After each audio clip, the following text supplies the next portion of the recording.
Welcome to today's Explainer. We're diving straight into a truly gripping, first-hand account of a devastating flood in Assam. And look, this isn't just your standard story about a natural disaster. It's actually a masterclass in human resilience, quick thinking, and community action.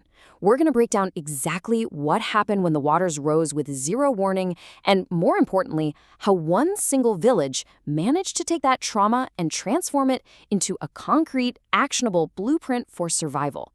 So let's just dive right into it. Our source material drops us right into a literal nightmare scenario. As the text here points out, at 3 a.m., the river breached its banks. Now, the village had been getting slammed with heavy rain for days, sure, but absolutely no one anticipated the sheer, catastrophic scale of what was coming. I mean, imagine being dead asleep in the middle of the night, completely unaware that a massive wall of freezing water has just blasted through your front door. And then, the silence of the night is just shattered. A single cry echoes out in the pitch black. Help! We're following the perspective of an 18-year-old guy named Aman, who lives right in the center of the village. He gets jolted awake not even by the noise, but by the biting cold. He swings his legs out of bed, and boom, his feet plunge into knee-deep water right inside his own bedroom. Section 1. At 3 a.m., the sudden awakening. So, they're trapped in their house, the power is totally out, and Aman looks out the window. He sees an elderly neighbor waving frantically from a rooftop. His mom is absolutely terrified, and she's begging him not to go out into the raging water. But Aman just pauses, looks right at her, and asks, if we don't go, who will save them? He grabs a sturdy rope, a flashlight, and a long bamboo stick. And seeing his son's absolute resolve, his dad just grabs another rope and says, you won't go alone. Section 2, the struggle to save lives. Braving the current. Amin and his dad step out into the waist-deep water, and every single step they take, the current is just violently fighting them. They manage to rescue an elderly couple using the ropes, but right as they do, this terrifying sound erupts behind them. A house made entirely of mud completely collapses into the dark water, and a woman named Seema and her 2 small kids are trapped inside. Aman's dad is yelling that the path is broken, the current is too fast, but Aman just ties the rope around his waist and plunges in anyway. Debris literally crashing into him, he slips, loses his flashlight, and he's gone. He's completely submerged. For this breathless, terrifying moment, he's drowning in the pitch black, until his dad violently yanks the rope, pulling him up. Aman manages to rescue the kids, looks at his terrified dad, and just smiles, saying, I'm not scared anymore. Section 3, Unity in Crisis, gathering at the highest point. As morning finally breaks, the village makes a really strategic call to evacuate everyone to the local school because it sits on the highest point in the area, and this brilliantly illustrates the wild sociological shift that happens during a disaster. You see, before the flood, this village was like any other, totally divided by wealth. You had some people in large concrete houses, others in fragile mud huts. But up at the school, all of that was instantly erased. The flood was the ultimate equalizer. The guy who owned the biggest house was sitting on the exact same floor, under the exact same roof, as the person who had absolutely nothing. Now, this is the really crucial point. Just look at how quickly they organized. Instead of just sitting around waiting for some outside rescue, the community took immediate, decisive action. Women pulled together whatever dry rice they had managed to salvage and started cooking in these massive pots.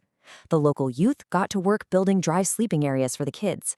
Teachers started systematically drafting lists of every single family to make sure nobody was missing, while others set up improvised first aid and handed out medicines. Literally, in a matter of hours, an entire village transformed into one giant, highly functioning family. Section 4. New Hope in Darkness. The Final Rescue. If we track the timeline of this disaster, you can see how the stakes just keep escalating.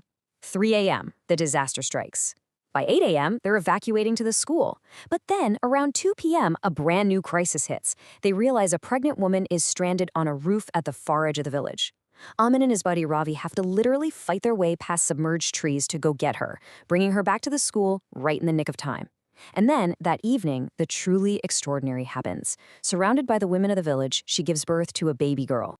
The birth of this little girl, who they very appropriately named Asha, which translates to hope, it just sent this massive ripple of relief through the entire terrified school. There's this beautiful moment in the source material where an elderly grandmother looks at the newborn and says, look, water took everything, but life still finds a way.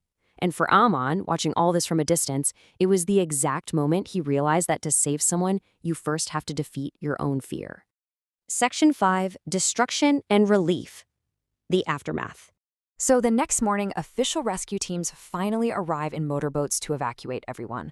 But as the adrenaline of the night starts to fade, we're hit with a really harsh reality. What was actually left after the water receded? A man wades back to his house one last time before leaving. It's half submerged. The walls are crumbling. He spots his childhood bicycle just buried deep in the mud. He tries to yank it out, but he stops. It's this incredibly somber realization. Yeah, they survived, but their entire material world has been wiped out. Some things are just never coming back. When an official from the rescue team pulls Aman and his friends aside and asks them exactly how many people they saved that night, Aman doesn't even give him a number. He just looks back at the villagers and says, "We didn't save people. We saved our family." And later, when his mom asks him if he managed to grab anything from their ruined home, Aman just points to his family and says, "We have the most important things right here." Section 6, Preparation for the Future. A blueprint for resilience. What's amazing is that when the waters finally went down, the villagers didn't just weep over their ruined homes. They got right to work clearing debris and rebuilding for each other. But crucially, they sat down and made a plan so they would never, ever be caught off guard like that again. Elima and the youth of the village drafted these exact disaster preparedness steps. Step 1, they officially identified and secured high ground locations. Step 2, they safely stashed emergency supplies, things like ropes, flashlights, first aid, and dry food in those specific spots. Step 3, they created proactive lists of the elderly, children, and the sick to guarantee no one gets left behind. And Step 4, they established a dedicated early warning system to keep a close eye on the river's water levels. They literally took their trauma and turned it into organized, localized policy. Fast forward a few months later, the village is green again, the homes are mostly rebuilt. Amon is sitting by the river, which is calm now, and his friend Ravi asks him, "Hey, are you still afraid of the water?" Amon totally admits that he is. So Ravi asks, "Well then, how did you go into the water so many times that night if you were so scared?" And Amon delivers this absolutely profound takeaway. He says, "Bravery is not the absence of fear. It is doing the right thing despite fear." That terrifying night taught this village that disasters are never just an individual problem. When the flood comes, the walls are going to break, the roads are going to wash away, sure. But if humanity holds hands, hope cannot be washed away. So, I want to leave you with this final thought from our explainer today. Look at the incredible blueprint this village created. Is your community this prepared to stand together when the waters rise? Thank you so much for joining me to explore this truly inspiring source material.